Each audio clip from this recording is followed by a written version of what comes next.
Good morning.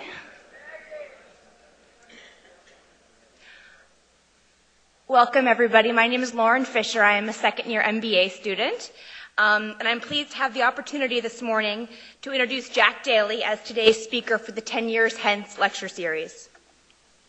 Jack Daly serves as Senior Vice President, Corporate Relations for McDonald's Corporation. He is responsible for McDonald's global communications, which includes media relations, marketing communications, public relations, education initiatives, internal communications, and government relations. Daly joined McDonald's in 1992 with extensive experience in the communications and quick service restaurant industries. He is a graduate of Marquette University and holds a master's degree in journalism from Ohio State University. He served as press secretary for the governor of Ohio, owned his own PR agency, joined Golan Harris Communications in Chicago and managed the agency's McDonald's account, and then served as VP of Public Affairs for Taco Bell before his appointment at McDonald's. Daly and his strategic communication team helped to lead one of the greatest turnarounds in American industry. In Q4 of 2002, McDonald's posted their first ever loss and was bombarded with negative perceptions about the company and its product offerings. The company sought to change their strategy from bigger to better, and Daly communicated internally and externally the shifts in quality, consistency, service, cleanliness, and experience that McDonald's guaranteed to promise again. Daly internally motivated the restaurant owner-operators, the suppliers, and the corporate team to embrace a new vision of McDonald's, and externally sought to leverage McDonald's leadership position to set a new tone for the fast food industry. During this important crossroads in McDonald's history, when their corporate strategy shifted from expansion to protection, Jack Daly fended off negative press related to McDonald's role in the nation's obesity epidemic, the quality, consistency, and cleanliness of the McDonald's experience, and the Americanization of the world by branding the international marketplace with McDonald's restaurants. Daly's efforts were tremendously successful, and today you hear nothing but positive press regarding McDonald's Corporation. McDonald's is aligned to weather the current economic recession, and Daly continues to play a significant role in promoting and capturing long-term stakeholder value. Ladies and gentlemen, Mr. Jack Daly.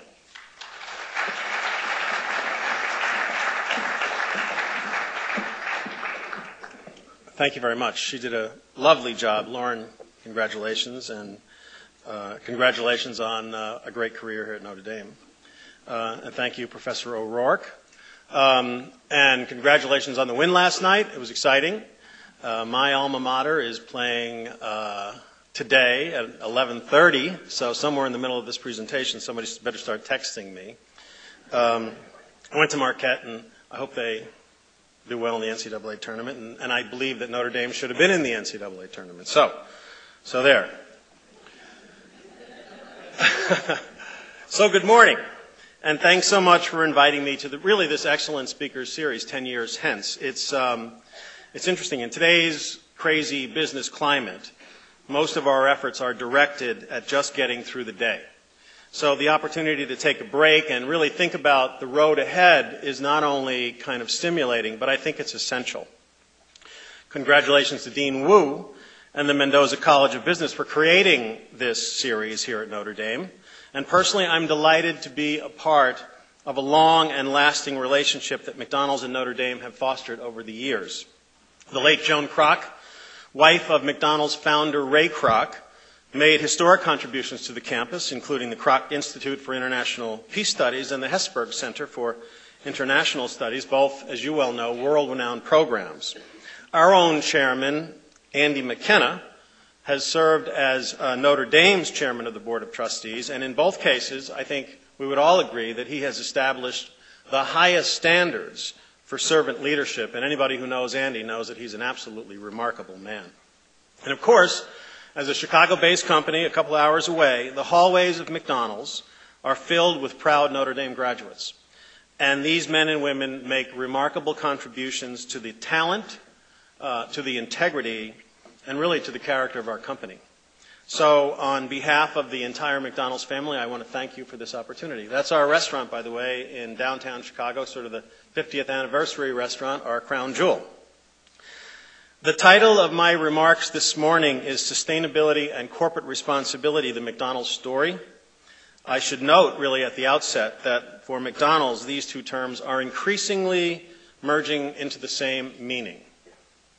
For us, sustainability originally referred to environmental and supply chain concerns, but it is evolving to include those actions and values that enable us to operate in a responsible and profitable manner over the long haul.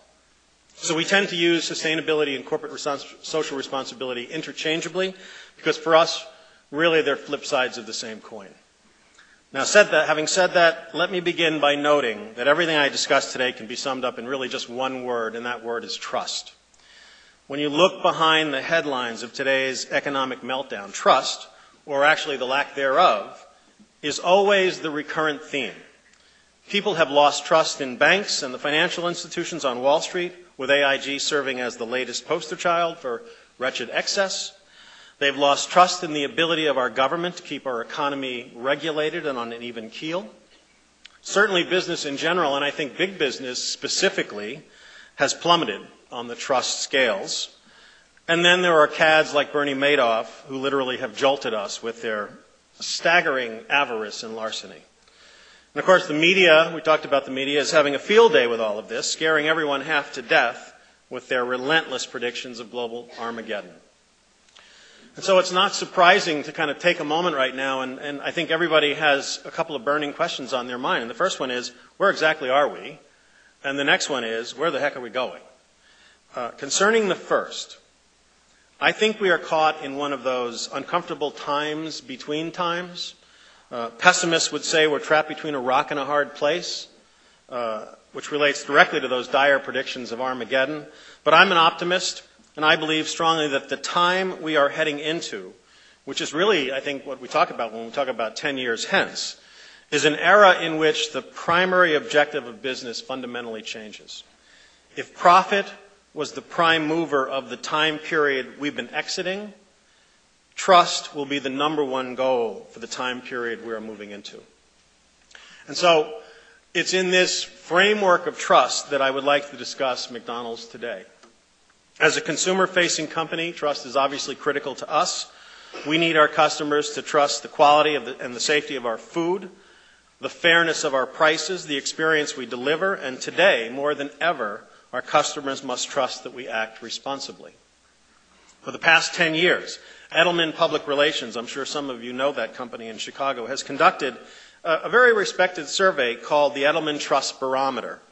The 2009 report revealed that 62% of consumers surveyed trusted corporations less this year than last year, which is really not surprising when you think of all that's gone on in the last year. What's more significant, however, is the extent to which people act on these beliefs. In the past year, more than 90% of those surveyed said they bought a product or service from a company they trusted. And 77% said they refused to buy a product or service from a company they did not trust.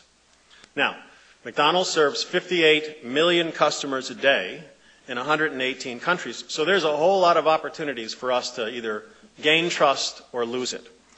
And if you just think about your own experience, if we screw up in the drive-thru, which we do, what's your reaction when you're forced to eat your French fries without ketchup?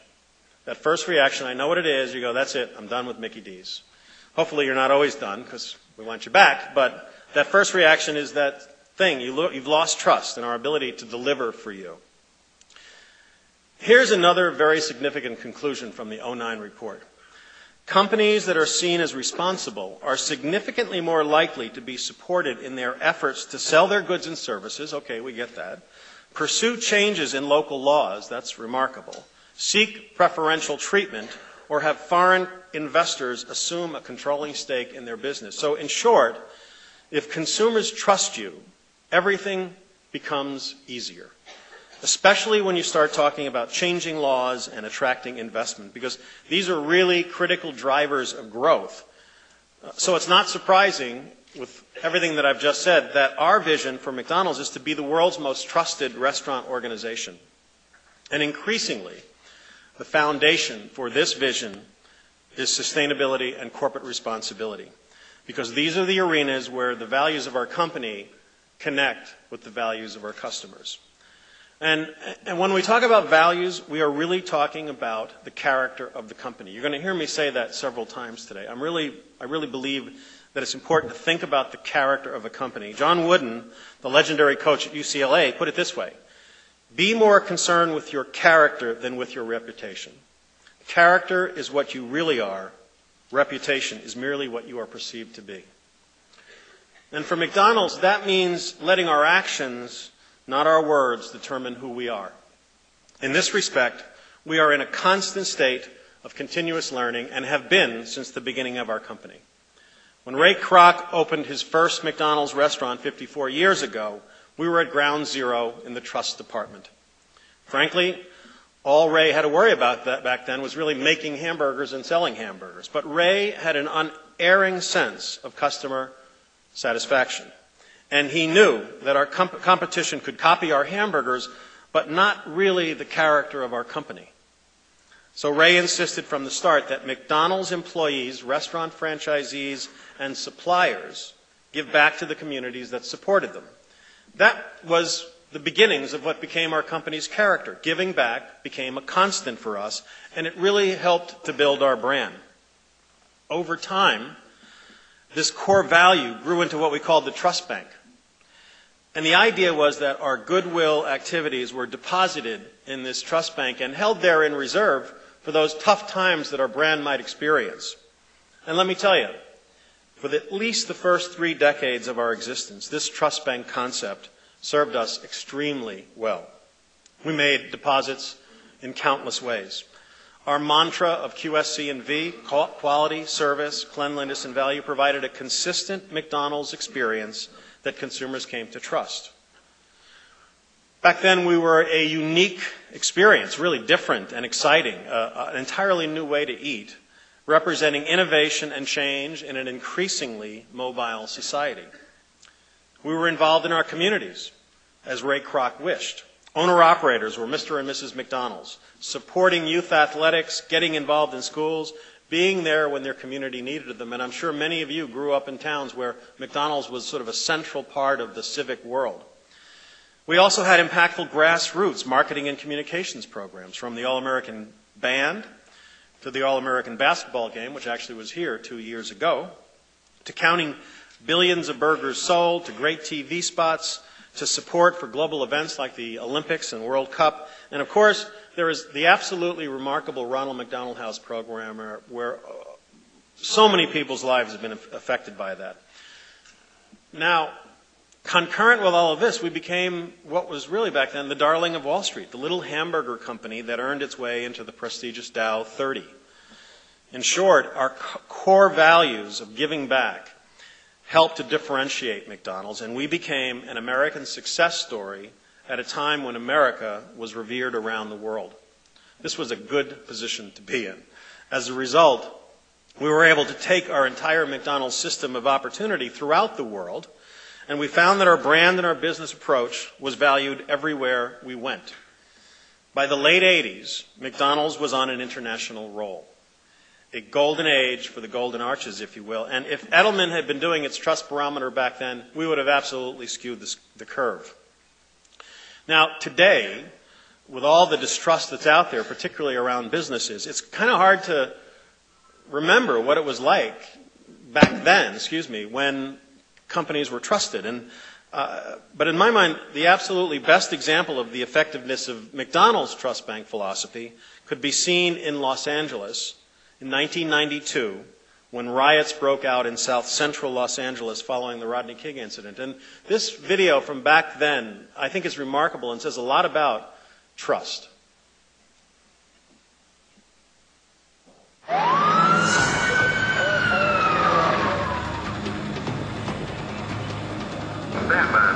Late April 1992, South Central Los Angeles. The nation's worst rioting since the 60s. Touched off by a verdict of innocent for 4 police officers accused of beating motorist Rodney King. Many inner city folks just felt that the only response they could make was one of violence. And so there was extreme looting, burning, just total chaos You know, we sat in our restaurant and watched the Save-On drugstore across the street actually burn 4 different times. But soon another pattern emerged. The McDonald's restaurant at this intersection is about the only establishment that has yet to be vandalized. More than 30 McDonald's restaurants were in the riot area, always in highly visible central locations.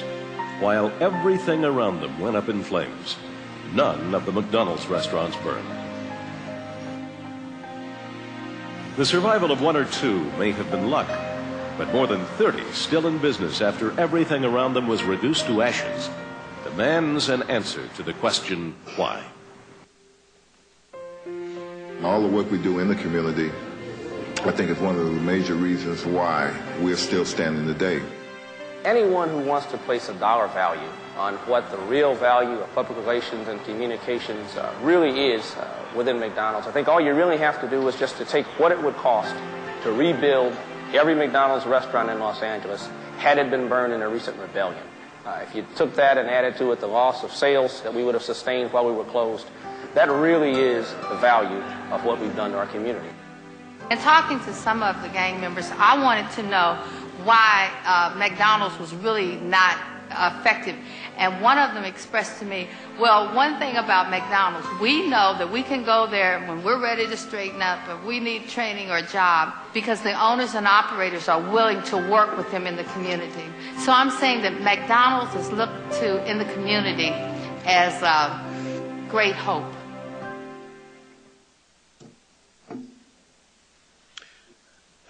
Amazing. And I'll tell you, on a personal note, you heard that I used to work for Taco Bell in Southern California. So Taco Bell is based in Irvine, about 30 miles south of Los Angeles. And we were in our building, and we obviously had helicopters over the South Central area assessing damage. And all 20 restaurants at Taco Bell were destroyed, all 20. And a lot of McDonald's were literally right next to them and were untouched. Amazing. And the outside world really took note. Here's what Time magazine reported back then. McDonald's stands out not only as one of the more socially responsible companies in America. Actually, that's the first time I remember ever reading the word socially responsible in that context, but also as one of the nation's few truly effective social engineers. And really, that kind of recognition is a genuine tribute to those franchisees in South Central and to our system as a whole, and I think really to Ray Kroc for making community-based activities the hallmark of our brand back then. But, as I said, those decades were the golden era, and the late 80s represented what amounted to a high watermark for McDonald's. In the 1990s, a sea change occurred that affected both our business and our brand.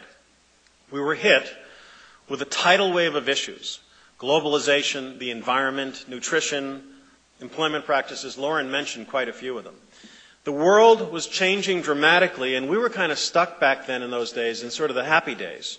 Remember that line from Jaws when the police chief sees the shark and says, "I think we're going to need a bigger boat"? That's exactly how McDonald's and I think a lot of other global companies felt in the face of these new worldwide issues. Because of our size and our ubiquity, we had passed a tipping point in the minds of many consumers, and we really began to suffer a backlash. The most important issues of the day were linked directly to our business and creating a veritable run on our trust bank. Rising concern over the environment brought the packaging practices in our business into the forefront. Our impact on local cultures, coupled with a rising tide of anti-Americanism, affected our growth as we became symbols of American imperialism. The issue of globalization put multinationals in the spotlight. We saw our restaurants vandalized during major world trade summits. And in France, very tragically, we referred to France, one of our crew kids was killed in a bomb attack. At the same time, nutrition and obesity concerns increased sharply in many countries. And of course, here in the United States, we saw works like Fast Food Nation and Supersize Me. And questions of food safety, highlighted by several incidents of mad cow disease and avian influenza and other scares, had a dramatic impact on really the entire global food business. Now, with all of these global issues growing, two other factors were completely compounding the situation, not just for McDonald's, but really for every major organization. The first was the rise of NGOs like Greenpeace and People for the Ethical Treatment of Animals and Dreams for Darfur and really 1,000 other organizations. NGOs who today, it's important to note, today are the most trusted organizations globally, created an entirely new dynamic back in that 1990s setting. These nonprofits were calling on corporations to stop thinking solely about profit and start thinking about people and the planet and other things. Now, a second change involved the revolution in communications technology and really the rise of the Internet. It's not surprising that the sea change that I've talked about here today, occurring in the decade of the 90s, tracks almost perfectly with the advent and rise of the World Wide Web. Today, as you well know, everyone has 24-hour access to news and information, especially through the Internet. The Internet guarantees that negative news is distributed everywhere, and frankly, it never goes away. I can attest to that. The active blogging community today gives it further life through their personal commentaries, and it's difficult, if not impossible sometimes, to catch up and tell your side of the story. Today, all established institutions, be it McDonald's or Notre Dame, are struggling to keep pace with information that impacts their reputations. And notably, the Internet has become really the great equalizer for NGOs seeking to be heard in global dialogues. And guess what? People are really listening. Now, given all these facts, it was clear to us that we needed to change. Our time-honored trust bank approach still worked locally with Mr. and Mrs. McDonald's, but global issues were swamping the community-based efforts of Mr. and Mrs. McDonald's. We needed a sustainable approach to support our business that would mitigate risk and begin to put McDonald's ahead of issues as opposed to behind issues. That's where corporate responsibility and sustainability come into play, aligning our local and global activities so we are responding to the right issues in the right way. And I think it's important to note that when we talk about these terms and actually these functions inside companies, this is this is a 21st century occurrence. These departments didn't exist really prior to the year 2000. The first step for us was recognizing that we had to become much, much more proactive in communicating what was good about McDonald's. In our trust bank days, we thought it was sufficient for people really to just catch us doing good. We believed it was unseemly for a company to trumpet its good works. But in this new age of communications, we began to understand that this kind of laid-back, laissez-faire approach really surrendered the stage to our critics. And the truth is, there is no one who will tell your story for you. So, over the past 10 years, I think as Lauren referred to, we have become much more aggressive and more transparent in our communications. You can see this in the media relations work we do, and you can certainly see this in our presence on the Internet. We want McDonald's actions to be on the minds of stakeholders. To achieve this, we needed to dramatically ramp up our activities as a corporate citizen. Leadership equals action. If there's one formula you take away from this, leadership equals action should be the formula. If we wanted people to believe in us, we had to act responsibly on those issues that were important to them. That included taking NGO criticism to heart and really accepting the fact that we didn't have all the answers, and we certainly weren't perfect. So, we brought in experts from outside the company in areas like the environment, nutrition and well-being, animal welfare, food safety, sustainable sources of supplies, the issues that directly impacted our business. And we sought the expert advice of these folks. And from those initial dialogues, we began to forge relationships with some unlikely critics, the Environmental Defense Fund, Greenpeace, and many others. When they expressed concerns, we invited them inside the company and worked together to develop solutions to the issues they raised. Now, these types of relationships involved risks, obviously. But the alternative for us was to continue to see trust in our brand decline. The ensuing dialogues with NGOs enabled us to learn from their expertise, appreciate their concerns, and at the same time help them understand our progress and, importantly, our limitations. This open approach began to have success all over the world, especially in Europe, where, frankly, issues around globalization and anti-Americanism was running rampant. In 2001, McDonald's France created our Open Doors program, which invited people to come into our restaurants and see for themselves what we were all about. Customers had the opportunity to take an in-depth look at our processes, including visits right into our kitchens. At the same time, McDonald's was communicating that we were the first company in France to ever do anything like this. So communications and action. The result today, McDonald's France enjoys some of our system's highest trust scores, which is actually pretty good for the country that is so famous for haute cuisine. On a similar note, McDonald's Germany introduced something they called the Quality Scouts program. I really like this program, which allows the public to audit our restaurants and our suppliers. These Quality Scouts, and they would be selected from the public at large, you would apply to become one, can decide to audit really any aspect of our business from farm to fork. And then they comment publicly on what they saw. They do that via the internet, or they can go on advertising. And been very, very successful. We've done this in Germany, and you're starting to see it also in the United States, France, the UK, Russia, Austria, and Switzerland. Our goal with all of these programs is to be open and accessible and demonstrate pride in what we do as a business.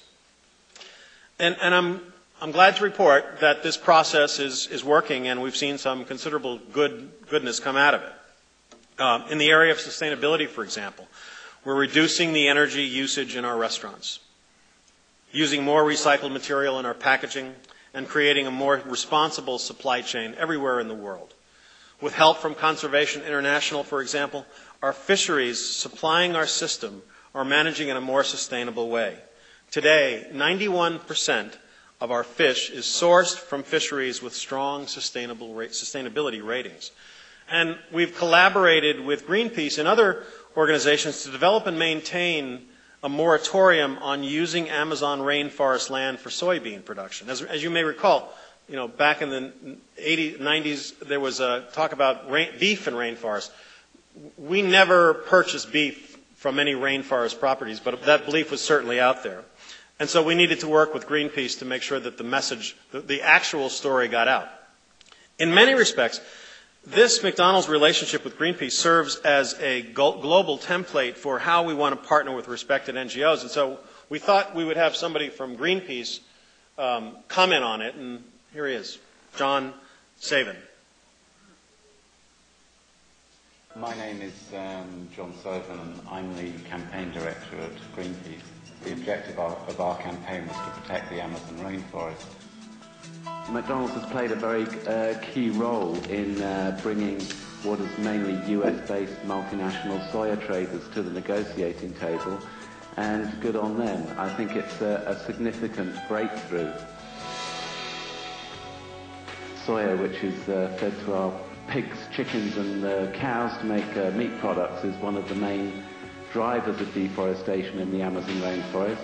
And I think this has to be a welcome move by the soya traders. And so we did run a high-profile expose to raise awareness of this issue and to get people's attention focused on what was leading to the destruction of the Amazon rainforest. I think that the McDonald's moved very swiftly to support the campaign, and of course they were joined by many of their European competitors as well. And I think it was an amazing alliance of companies that really put a lot of pressure on these US multinational corporations who don't normally talk to each other, let alone to us.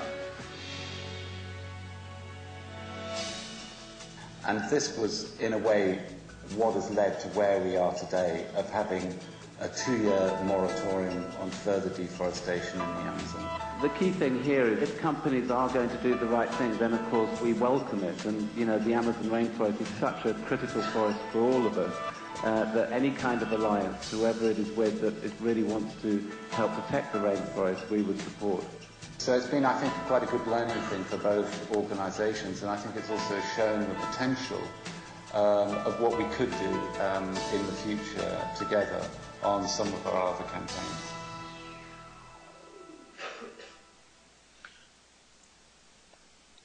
So I said that particular situation represented sort of a template for us. Greenpeace and McDonald's are never going to be partners for everything, but we hope that we can partner on things that are important to both McDonald's and Greenpeace, and of course our customers. Beginning in 2002, we began publishing a global corporate social responsibility report, and this is our most recent effort. I would say that if you walked in, you saw there were at the doorway examples of this. Please take one. I would also refer you to the website, which is a much more in-depth informational source for our activities in this arena. But each of these reports represents much more than a list of our accomplishments. It's also a blueprint for our future, detailing our future goals, outlining the areas where we have additional work to do, and explaining how we're going to go about that task. So in a very real sense, we know that this is what McDonald's will be doing 10 years hence. And as the next generation of business and civic leaders, we want folks like you to know that as well. At McDonald's, we have been moving towards a more systematic approach to good citizenship. We understand that earning the trust of our customers cannot be left to a single department, marketing, communications, any one of those. It has to be a system-wide effort starting with the full support of the global leadership team. And at McDonald's, we have that. We were talking to Jim earlier about this. At the corporate level, our CEO, Jim Skinner, has championed McDonald's values, those principles that define who we are. They're in our social responsibility report, but this is a sort of abbreviated version of them. They include placing the customer experience at the core of all we do, making a commitment to our people, believing in our system of franchisees, suppliers, and employees. The three-legged stool is what we call it. Operating our business ethically, giving back to the communities we serve. Obviously, this is a big part of our heritage. Growing our business profitably. We have to do that or else we're not in business. And striving to continually improve. At the same time, with 32,000 restaurants worldwide, we are a very decentralized system. As such, there is considerable autonomy granted to our leaders in the various areas of the world and in the countries where we operate. So, we have this global approach, but we also have a bottoms-up approach, which has to be part of the equation. That means that each of our local franchisees and suppliers has a responsibility to run sustainable and responsible businesses. In many cases, best practices at a few of our restaurants become best practices at all of our restaurants. Restaurants in the United States and Canada, for example, are testing high-efficiency LED lights in our parking lots. You've driven past the billion of them. These LED lights save up to 50% of the energy of regular lighting, and it's an innovation that we can really bicycle around the world. We have built prototype green restaurants in the United States, Sweden, France, Brazil, Canada, and Germany to identify best practices operationally that can be applied to 32,000 restaurants worldwide. And we're working with our suppliers to source raw material for our paper-based packaging from certified forests, led by our local markets in Australia and our largest markets in Europe. You know, the list goes on, and it's much better documented in that report, so I would refer you to that. But the point is, the imperative to build trust has to be ingrained into the entire McDonald's system, at every level of the system, with every member of the system. Issues will continue to change and evolve. And we certainly can't predict the future. Nobody can. But we are creating a framework to address them. And that's really what I'm talking about today, a framework to get at trust. 10 years hence, I expect it will be standard operating procedure for McDonald's. I expect this framework to drive our decision making. And I also believe that other smart companies will be doing the same thing. Now, I'm cognizant of the time. I definitely want to, have time for questions. So I think I just make a few final comments. And the first one I wanted to make, that video that I showed you from 1992. I think it's a fair question to ask. If there were riots like that happened today, would McDonald's restaurants go unscathed? And I think the answer is no. I think that maintaining that sort of unique local identity in an increasingly global, internet-driven world is very difficult to do. I think during that decade of the 90s, we lost that remarkable trust that we had. We're building it back up. I'm not saying it's impossible, which really relates to the second point I want to make, and that is in kind of thinking about this presentation, the thought occurred to me that your generation is really the first generation of business and civic-minded people who are being educated into the idea and the sort of interconnectedness of sustainability and profitability. And it really is imperative that you take this mindset into your careers. Because leaders working today in the corporate world don't feel, I think, imperative that you be champions for this. And finally, concerning your careers, when it comes to taking a job, make it your first priority to assess the character of the company you choose to join. I would suggest that this assessment go before salaries, benefits, stock options, all the rest, because the character of a company will ultimately determine whether the company survives and whether you're successful at that company. It all circles back to the point I made at the very beginning of these remarks, that trust is the foundation for every successful business enterprise. And as I said, we are in this sort of time between times.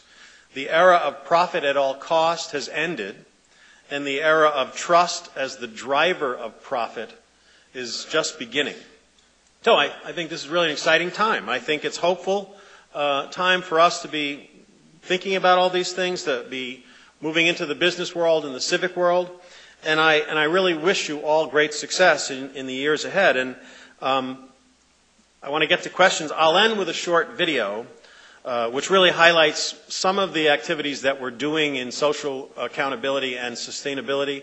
And they'll go through very quickly, but I'm hoping that maybe they prompt some questions on your part, and I would be happy to address any of those after the video. So thank you very much. It's been an honor to be here. Roll video.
little promotional, I admit, but, you know, if we didn't say so, nobody else would. So I just wanted to say that we've been talking about sustainability, but, you know, if you have any questions about McDonald's on any other topic, I'd be happy to try and address them as well. So if you have any questions, now's the time.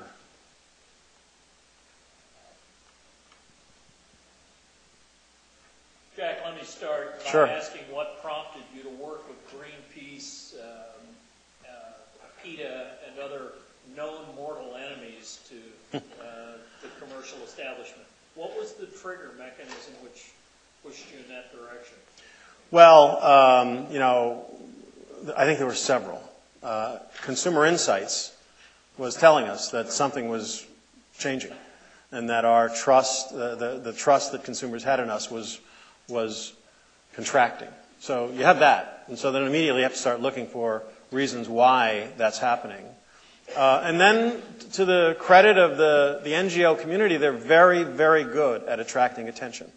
And it was clear that they were raising issues that had resonance with people.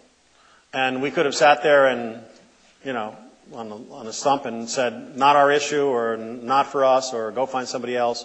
Or we could have engaged them, and we've just learned over the years that it's better to engage.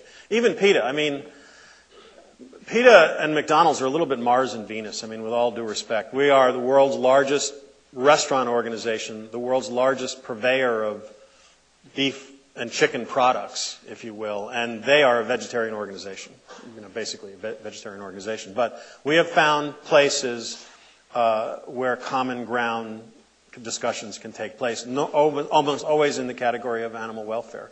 So I think it was recognition that we were not perfect, that we didn't have all the answers, that a lot of what people were criticizing us for was fair criticism. And that if we didn't figure out how to do a better job of engaging and fixing things, then we would probably be in this sort of continuous decline. And you know, one of the things that happens is over the last decade, our business strength has gone like this. So we've done very well. If you track our stock, it's very, very good. And the business has been strong, and we've been growing very well. But brand strength is not the same. And this is something that's common to most large companies now. If you look at the other really large global brands, this intersection between brand strength and business strength they're not moving in the same direction. And that has to change. And the thing I'm happy to report is that for us, even though there's been a decline, there's been a stabilizing situation over the last 4 or 5 years in trust. And we're building more trust than we're losing at this stage of the game. So, and we attribute a lot of that to sort of just having an open door to our critics. Because we're starting to address things that that maybe in years gone by, we wouldn't have thought were our issues. Yes? Hi, you have a really interesting problem where you have all these franchisees who may or may not agree with what you're doing. How do you convince them and engage them? Because a lot of these efforts cost money up front, even though they may pay off in the long run. How do you convince them and engage them from the beginning? It's a lot like the process that you see in Washington, where you have all these people coming to Washington, and there is all sorts of divergent opinions. We are probably the most democratic business organization you've ever seen. If when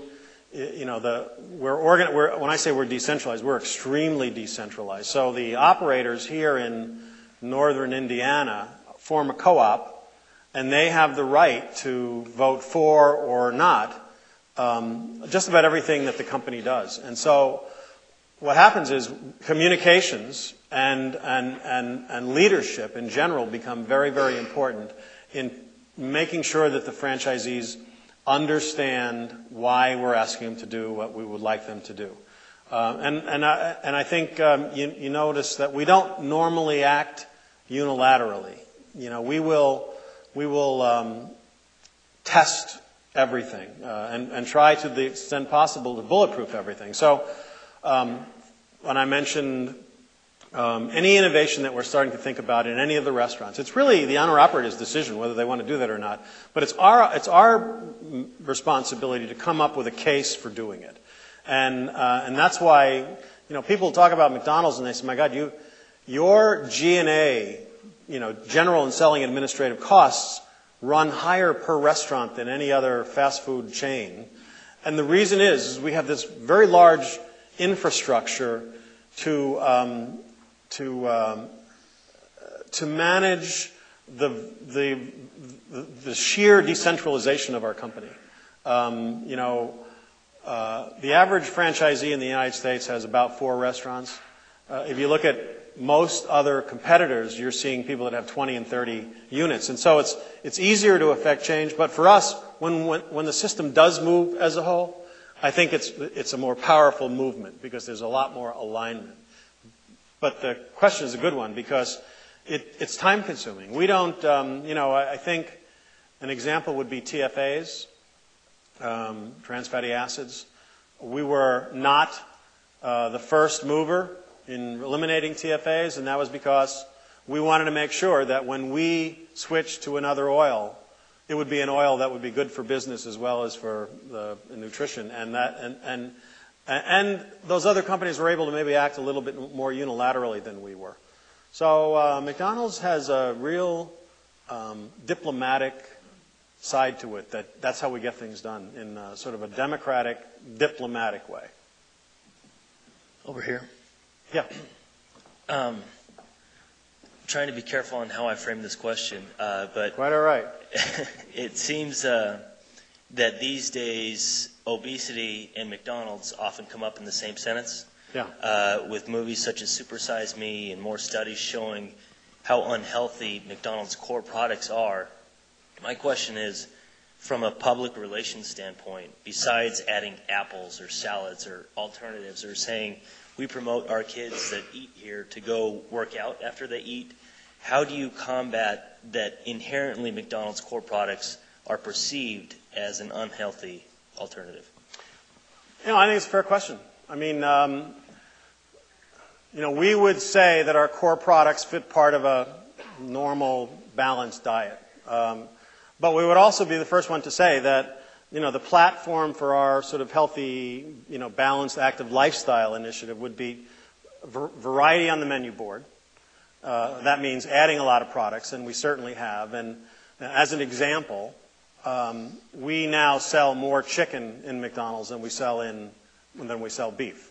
Not that beef is necessarily an unhealthy product, but it's part of a balanced diet. The other two components, though, are nutritional information. And, you can go into any McDonald's restaurant and you will find nutritional information about our entire menu, from the most caloric and highest in fat to the ones that are the least. And we are the only fast food chain in the world that puts it on their packaging. So you can go to any restaurant and our packaging will have the caloric information and all the nutritionals on it. So this is sort of add to the menu, variety and choice, enhance nutritional information, and then be, as we've been in the past, a sponsor of active lifestyles. And by that I mean getting out there and supporting soccer programs and all the rest and youth athletics. And we've always done that, and we continue to do that. And when we compare ourselves from today to where we were 10 years ago, not only are we as a business doing much better, but consumers believe that we are being more responsive to their needs as well. So we're on this, glide path, and we'll continue to change, and sort of those are the 3 areas that we are interested in. Products, information, and support for activity.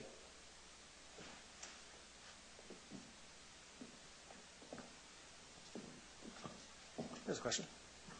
Hi, thank you for coming today. I have a question. You will be official restaurant in Vancouver Olympics. Could you put that closer to you? Yeah, you will be official restaurant in Olympics in Vancouver 2010. I'm sorry. Olympics in Vancouver. You will be official restaurant. Yes. And the question is, Did they ask you to be, or how did you convince them to be the official? Because sport and McDonald's, some people will think it doesn't go together. And what would you like to achieve, and how are you going to track changes? Is it a perception, or what would you like to achieve with that? It's a huge investment.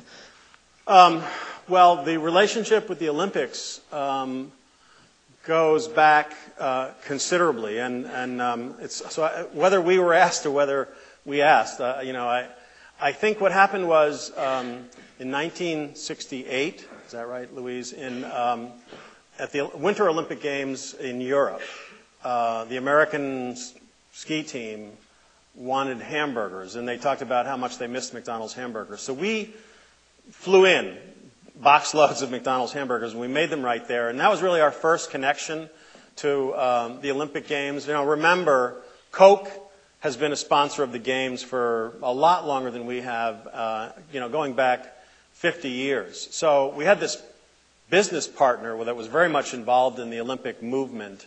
And then we really jumped in financially when the Olympics came to Los Angeles in 1984, and we elected to build the swimming facility. And it was our first major endeavor with the Olympics in a big way. Since then, we have become what's called a top sponsor, the Olympic program sponsor. And there's 10 of them around the world. Our arrangement with them is that we are one of the food service activities at the restaurant. So we feed the restaurants in the Olympic Village. They have other food service available to them as well. And we have promotional and marketing rights related to not only the Olympics but to all the country organizing committees. So our partner now would be VANOC in Vancouver, the Vancouver Organizing Committee. The Olympics have been there's just certain things that in the world attract worldwide attention, and the Olympics clearly are one of those. They can stop the world for a while. And we think that big global brands, and we're certainly one of the most noted in the world. I mean, noted or notorious, one or the other. Well, people know who McDonald's is, and we believe that the Olympics, what the Olympics stand for, you've heard us talk about our values. We believe that we should be there. I can't really debate the relative merits from a cost-benefit analysis because it's obviously a very, very significant investment. I talked earlier about the franchisees, and there's always a healthy debate. But at the end of the day, we have decided that big global brands need to be part of big global events, and that's one of the things that comes with the territory, and that's one of the reasons why we're there. Is that responsive? Yes. Two questions about the ending video. One thing that flashed up quickly was refrigerate naturally, and maybe you could speak to that.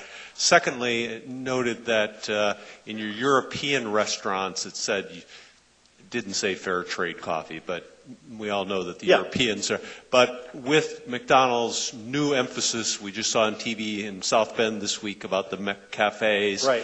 What are you doing to move to more fair trade-like coffee to be served in the United States, since you're raising the visibility of coffee in the restaurants? Let me talk coffee first. Obviously, coffee is a big initiative with us. And remember I said that we're very decentralized and areas of the world make their own decisions. Europe and Australia have been first to embrace free trade coffee. In the United States, only one area, basically the Northeast and New England, have embraced free trade coffee. And I can't at this stage tell you whether that'll be whether that'll sweep through the rest of the system. We obviously look at this as a best practice, and we communicate it to our franchisees, and we certainly continue to track its impact on consumer trust. And if we see movement, we obviously try to communicate to the franchisees that haven't embraced it that this is a potential for you to consider. But I can't give you at this stage of the game a schedule for when we are going to, embrace it as a system as a whole. It is ultimately the decision of local markets looking at other markets doing it. Right now, we still use nationally an Arabica blend of beans that is a higher premium kind of bean, pretty much the same beans that are used by the other competitors in the marketplace. So, in answer to your question, I would say that we're moving towards a more free trade posture, but we're not there yet, and it is not my decision, nor Oak Brook's, which is home office, but rather the system to decide. And as it relates to HFC, that's just a commitment that we have made that we will be, and we are part of an organization. I think that organization is in Europe, and we were one of the founding organizers of it, and we have commitments that sort of track in Europe the Kyoto Protocol, I would say, in terms of the time frames, 2020 and the like. Okay. Any other questions? Well, if not, oh, there's one, sorry. I probably don't need the microphone. You're like me. Has McDonald's signed on to the UN Global Compact? No. And that's the first part of my question. The second would be why... why not? No, not only that, but why do you think the American companies are so poorly represented in the UN Global Compact? I think because it's real simple. It's America as a country and American companies specifically are, we're a litigious society. Lawyers have a lot of sway in America, much more so in America and in American companies than they do around the world. And so what happens is there's really one provision in the Global Compact, and that is the support for association that gets all these labor lawyers very, very concerned. And if you talk to any major U.S. company, that'll be the reason. I have my opinions. I don't really believe, the way our system works, that particular provision is an issue for us. But the lawyers in any given company have an important position to hold, and I would say that's the reason. And I would say that that's the reason pretty much across the board in American companies that the legal department looks at that in a different way than the rest of the world does. International businesses don't have the same legal screen when they look at these things that American companies do, and that's just the way it is. But I do see some movement. I think Coke just recently signed on to the Global Compact, and I think has Johnson & Johnson signed on? So, when you start to see companies like that sort of are somewhat similar to ours, we'll watch that very closely. And, I think that over time, I've certainly been to the United Nations several times, as recently as a year ago, and had a long discussion with them. And, I have my opinions, and I'll make them heard.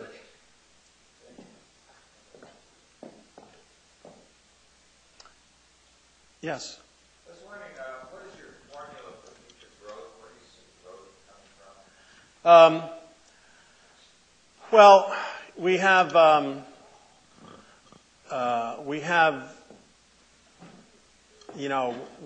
we probably have 10 markets that we believe right now are very, very big. And obviously China is at the top of that list, and Eastern Europe is also there. But then you have Spain, Italy. The U.S. is still very much a growth market for us. We're building a lot of restaurants here. And then we have, so that's sort of the top tier. I think we're going to build about 1,000 restaurants this year, net. And if you were to look at the distribution of those restaurants, they would be primarily maybe 70-80% in those 10 countries, and then cherry picking the other 118. But as countries come online, as their economies move in, other countries become potential markets for further expansion. We only grow where people want us to be. So, and where we can financially do well. Because those kind of go hand in hand. India, would that be one of those locations? India is one of those locations, yes. But not in the same sense that I think that China is. And we just haven't had, maybe we haven't cracked the code in India as yet. We haven't had as much success in India of late as we have had in China. But India is still a very significant market for us. I mean, I don't know how, there's a lot of people there, and we have room to grow. But growth is hard there. Jack, kind of a follow-on question to that about McDonald's investments. The company sold its interest in Chipotle Mexican Grills. And that, when you purchased that interest, it sort of signaled a willingness of the company to move away from traditional walk-up or drive-up fast food into convenience dining and other areas. Has that changed?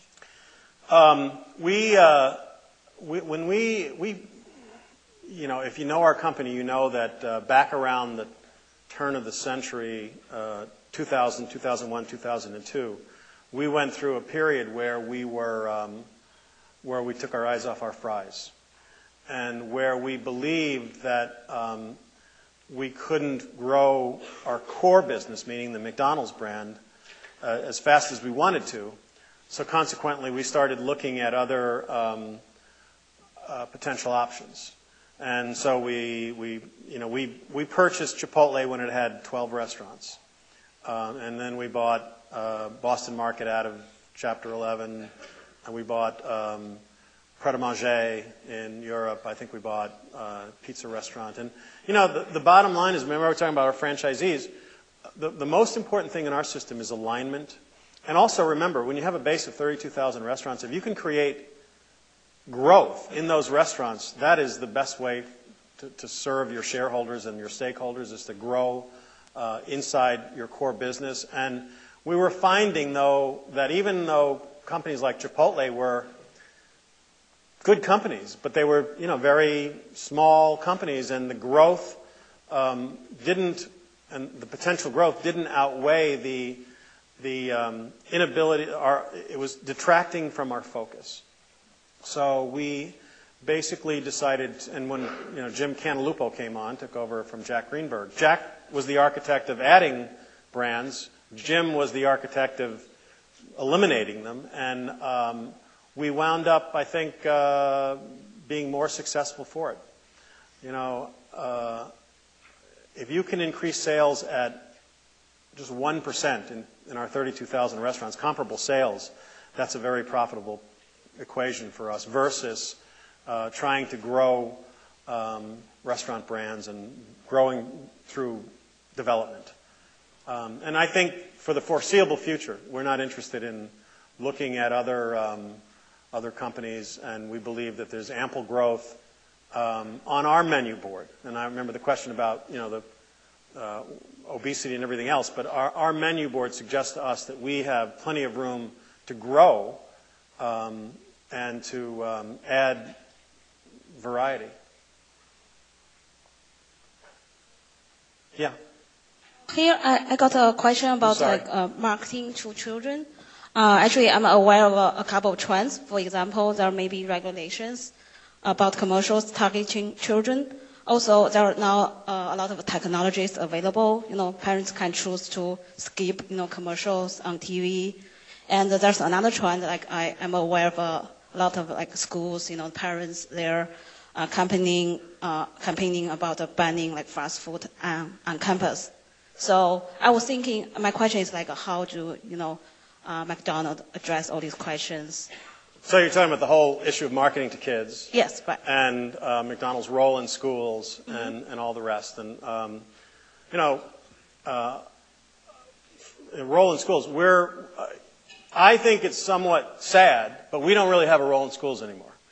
We're not in schools. We actually used to have, when I first joined McDonald's, one of the departments that reported to me was the Department of Education. We had a Department of Education, and our job was to work with schools to produce education materials for schools, and that was that was because schools didn't have enough support, and so they were reaching out to find corporate partners who would help them develop teaching materials and all the rest. And that was a big tradition. Go back to Mr. and Mrs. McDonald. A lot of what they did was go into the schools and say, what do you need? And then what would be our job as the Department of this education function to try and help the franchisees produce materials that could be distributed to schools. When issues around marketing to kids, and I also think about food in general, started to surface in the 90s, it became increasingly not a good thing to have brands in the schools. So you notice that, I think it's still okay in colleges, but in secondary and high schools, you don't see drink machines that sell fizzy waters, sell Coca-Cola anymore. So that went out. McDonald's really ceased to support those kinds of in-school activities as well, just because you can only go where you're wanted and welcomed. So that aspect has changed. Now we still do, for example, work through third parties. So, for example, we help the Field Museum purchase Sue the dinosaur, and there's all sorts of teaching curriculum that are around that thing. But it's really now the Field Museum that does that, and we have very little. We support it, but without very little recognition. In terms of marketing to kids, that's an issue that we're working on all the time. I was just at the World Health Organization. As you know, there is a big project going on that is to determine global standards, at least global WHO standards for marketing to kids. And we are I think of a group of 12 companies, probably the 12 largest consumer brands, and McDonald's, the only restaurant organization, packaged goods companies, that are presenting to the World Health Organization our activities.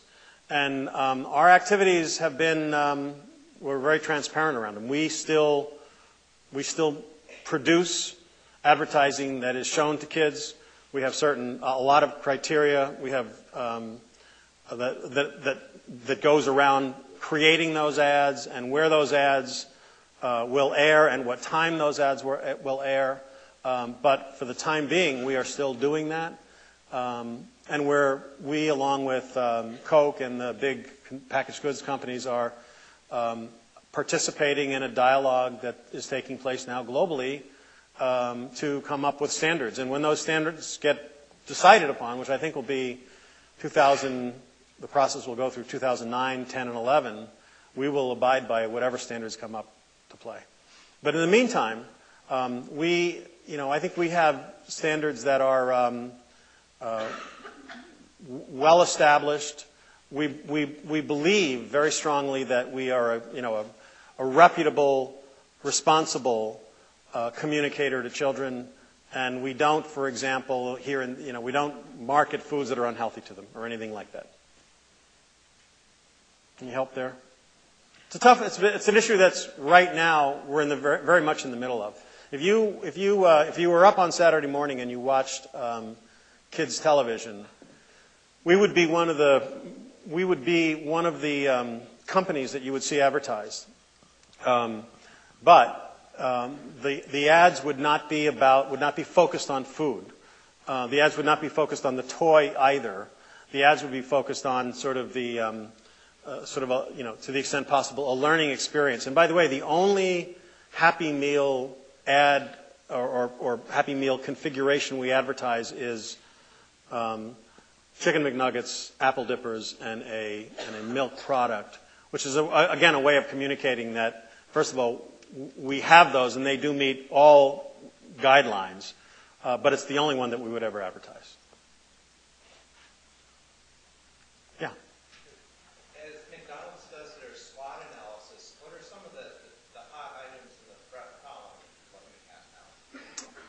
Well,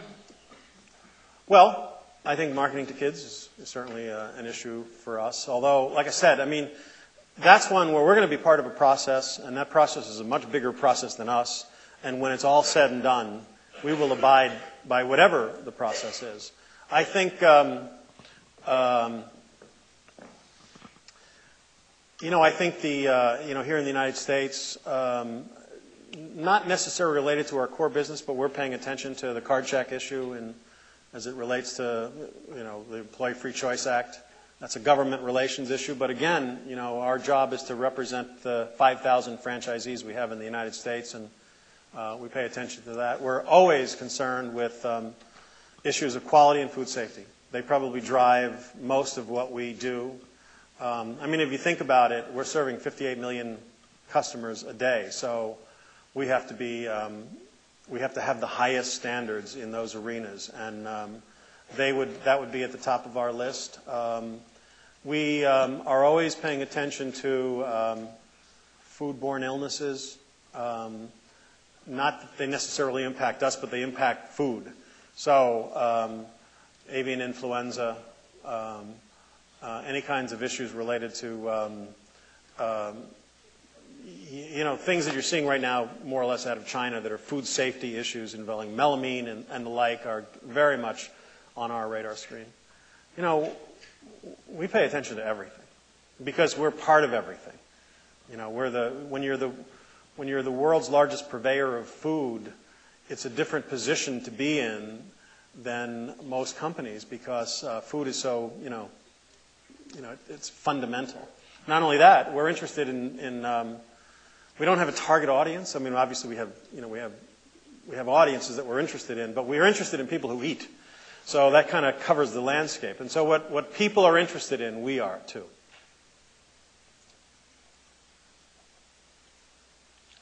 Okay, thanks very much. Thank you very much. Yeah, appreciate having you. Yeah, thank you.